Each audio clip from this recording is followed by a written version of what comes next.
Yeah, what's going on, everybody? Today I'll be going over my control setup for Turbo Golf Racing. A lot of new players are coming in, which I love to see.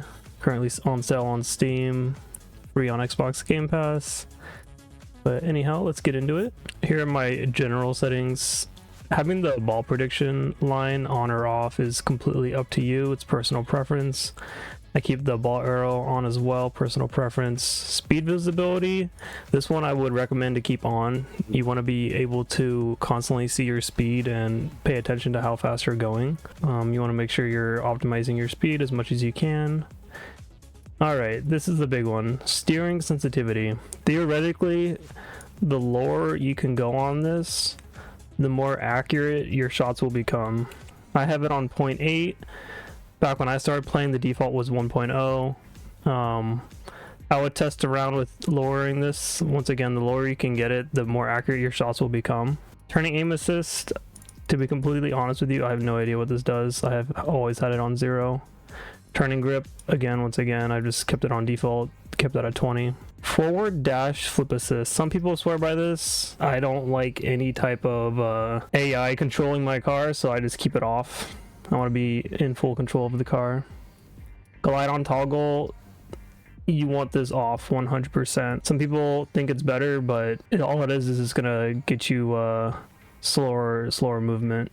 You want to keep your mini map on. You want to keep the other player visible. The other player is visible. You know, all this stuff is basic. We're gonna keep that. I turn my missions off so that doesn't bother me during game. All right, let's go on to matchmaking. You can totally just do auto.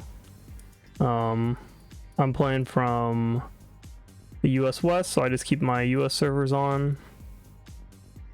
Graphics, obviously this is based off of how good of a computer you have.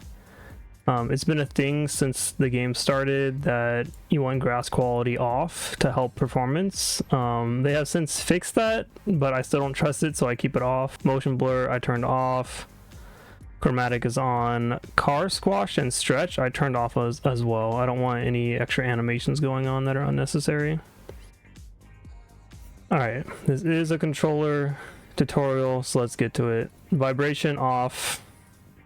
This doesn't matter, this is personal preference, but I don't like controller vibration at all. Alright, I have really whack control bindings, so you might want to ignore this.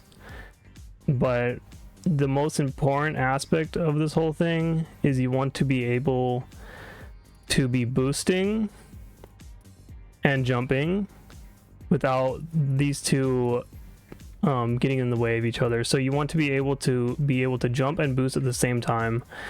So the default I believe is B for boost, and that makes it extremely difficult to be continually jumping and boosting. So you want to make sure you're able to easily press jump and boost at the same time. The second biggest piece of information here is you'll notice that I have my glide and boost on the same button. This makes for very, very smooth jump dash, chain jump dashing, which is a higher tech that you'll eventually do to increase movement when you're racing. Yeah, those are the two biggest takeaways. You want jump and boost on buttons where you'll be able to press them at the same time. And if you want, I'd recommend keeping your boost and glide on the same button, at least starting off. It just makes things simpler. Yeah, this is all personal preference. Moving on to camera. You want to make sure ball camera hold and release is off. This makes it to where when you're holding, you have to hold the button down in order to keep it on ball camera.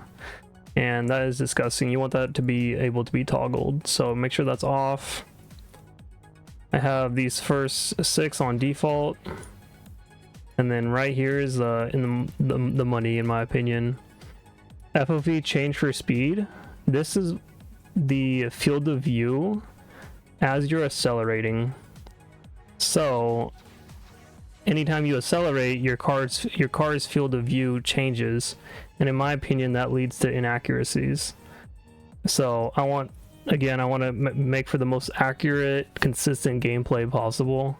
So I make sure to put this at 0. Shake, this is personal preference, but again, I don't like any unnecessary animations, so I turn that off. This just shakes your car on impact. That is the full setup that I have for my controls. If you have any further questions, make sure to let me know in the comments. Make sure to like and subscribe, all that good stuff, and I'll see you in the next tutorial.